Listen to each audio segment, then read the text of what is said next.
Assalamu alaikum students. In this video we discuss about integration part 2.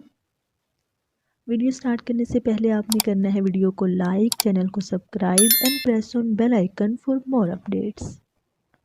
Today our topic is rules of integration. तो rules of integration सीखने से पहले आप लोगों ने रूल्स ऑफ डेरिवेशन अच्छे से सीख लेने हैं. रूल ऑफ डेरिवेशन अगर आप लोगों को आते हैं तो आप लोग रूल्स ऑफ इंटीग्रेशन अच्छे से समझ लेंगे, क्योंकि हमारे रूल्स ऑफ इंटीग्रेशन रिलेट करते हैं रूल्स ऑफ डिफरेंशिएशन से. तो आप लोगों ने पहले चैप्टर 2 अच्छे से तैयार कर लेना है, देन आप लोग इंटीग्रेशन की तरफ आएंगे.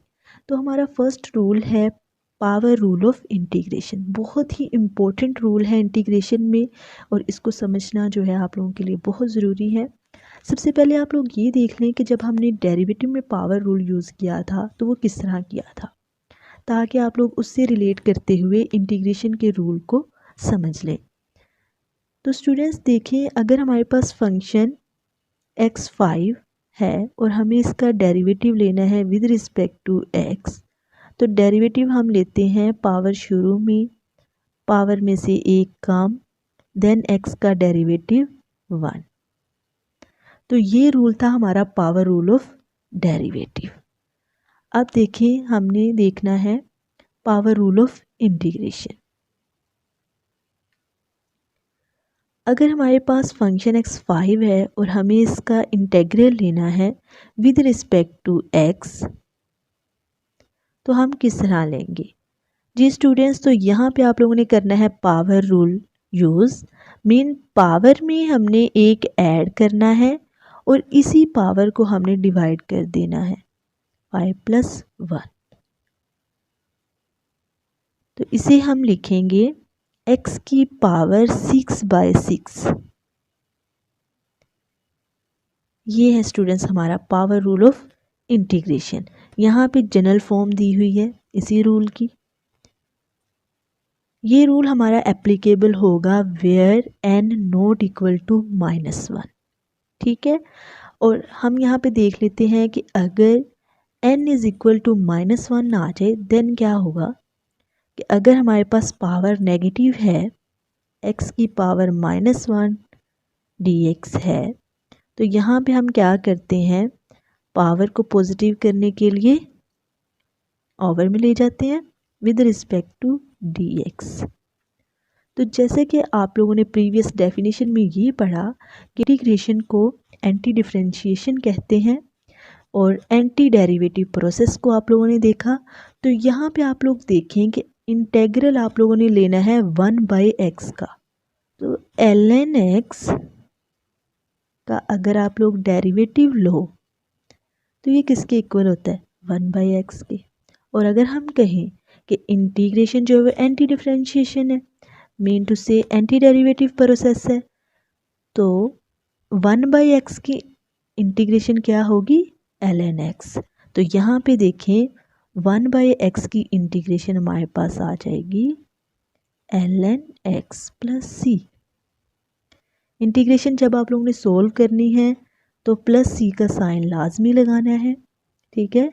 जब भी आप लोगों की इंटीग्रेशन सोल्व हो जाएगी, देन आप लोगों ने यहाँ पे प्लस कांस्टेंट ऐड करना है.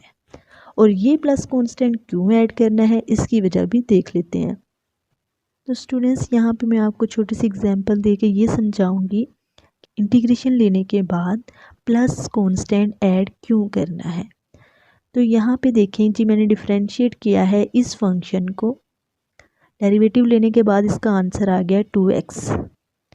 अगर मैं इस 2x की इंटीग्रेशन करूँ विद रिस्पेक्ट टू x, तो ये इस तरह होगी.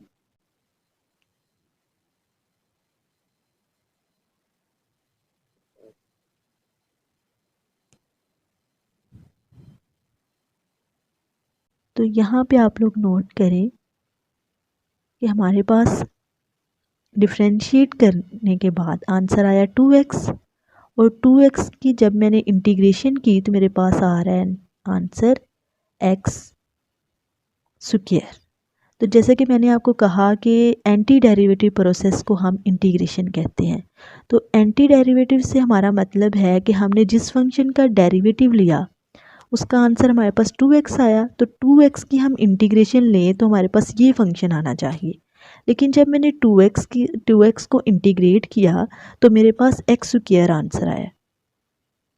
तो यहाँ पे कांस्टेंट 9 है जो इंटीग्रेशन लेने के बाद यहाँ पे नहीं आया, तो इसलिए हम यहाँ पे कांस्टेंट यूज़ करते हैं। हमें नहीं पता ये कांस्टेंट कौन सा है, लेकिन हमें ये पता है कि फंक्शन में हमारे पास एक कांस्टेंट प्लस होना है इंटीग्रेशन करने के बाद। ये एग्जांपल छोटी सी मैंने दी है जिससे आप लोग अंडरस्टैंड कर सकें कि हमने कांस्टेंट क्यों यूज़ किया है।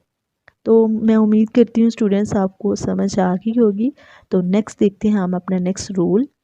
जी स्टूडेंट्स, हमारा नेक्स्ट रूल है, अगर हमारे फंक्शन के साथ कांस्टेंट मल्टीप्लाई हो जाए तो हम इंटीग्रेशन किस तरह लेंगे। कांस्टेंट को बाहर ले लेंगे, देन फंक्शन पे इंटीग्रेशन अप्लाई करेंगे। Where c is constant. यहाँ पे आप लोगों को मैं एक एग्जांपल देती हूँ। जैसे डेरिवेटिव करते हुए 3x का अगर आप लोगों ने डेरिवेटिव लेना है विद रिस्पेक्ट टू x, तो डेरिवेटिव करते हुए आप लोग कांस्टेंट को बाहर ले लेते थे, देन फंक्शन का डेरिवेटिव 1 एंड 3 आंसर। इसी तरह आप लोगों ने इंटीग्रेशन में करना है। अगर फंक्शन के साथ कांस्टेंट मल्टीप्लाई हो रहा है तो आप लोगों ने कांस्टेंट को बाहर ले लेना है, देन इंटेग्रल को सोल्व करना है। यही उन्होंने इस रूल में कहा है।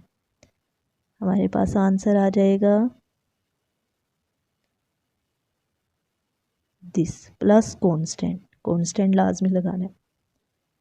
नेक्स्ट देखें जी स्टूडेंट्स, यहाँ पे मैं आपको बहुत ही इम्पोर्टेंट बात बताने वाली हूँ कि अगर आपके पास कांस्टेंट आ जाता है 3dx 2dx या सो ऑन कोई भी, तो आप लोगों ने इंटीग्रेशन किस तरह करनी है। सिंपली देखें कि हम कांस्टेंट को ले लेंगे बाहर और इंटेग्रल अप्लाई होगा 1 पर, और हमारे पास 1 का इंटेग्रल क्या होगा। जैसे कि हमने कहा कि derivative of x equal to 1 है, ये आप लोगों ने सेकंड चैप्टर में पढ़ा। अब हम कहते हैं कि एंटी डेरिवेटिव प्रोसेस है इंटीग्रेशन, तो आप लोग देखें कि 1 की इंटीग्रेशन क्या होगी, ऑब्वियसली x होगी। तो हमारे पास ये आंसर आ जाता है। तो ये आप लोगों ने याद रखना है कि 1 की इंटीग्रेशन क्या होगी, x होगी। और अगर आप लोगों को क्वेश्चन में इस तरह कांस्टेंट आ जाता है तो आप लोगों ने इस तरह इंटीग्रेट करना है। और एक बात मैं बता दूं, एक तो आप लोगों ने एंटी डेरिवेटिव से सीख लिया। अगर आपके पास इंटेग्रल 1 dx आ जाए तो आप लोग इस तरह भी इसे सोल्व कर सकते हैं, x की पावर 0 dx। अगर आप लोग यहाँ पे पावर रूल यूज़ करो बाय 0 + 1, तो हमारे पास क्या आंसर आता है, x की पावर 1/1। क्या आंसर आता है हमारे पास यहाँ पे x।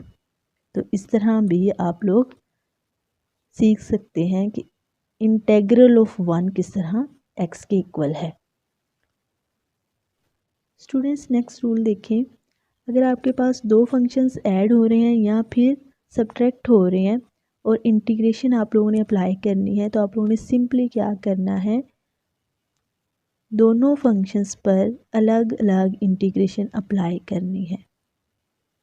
इस तरह जैसे डेरिवेटिव में भी आप लोगों ने सेम इसी तरह किया कि अगर आपके पास सम या सब्ट्रैक्शन आ जाती है दो फंक्शंस में या 3 फंक्शंस में या फिर 4 फंक्शंस में, तो आप लोगों ने इंटीग्रेशन जैसे यहाँ पे सेपरेट सेपरेट अप्लाई की है, वैसे ही आप लोग डेरिवेटिव भी सेपरेट सेपरेट अप्लाई करते थे, देन आप फंक्शन को फर्दर सॉल्व करते थे।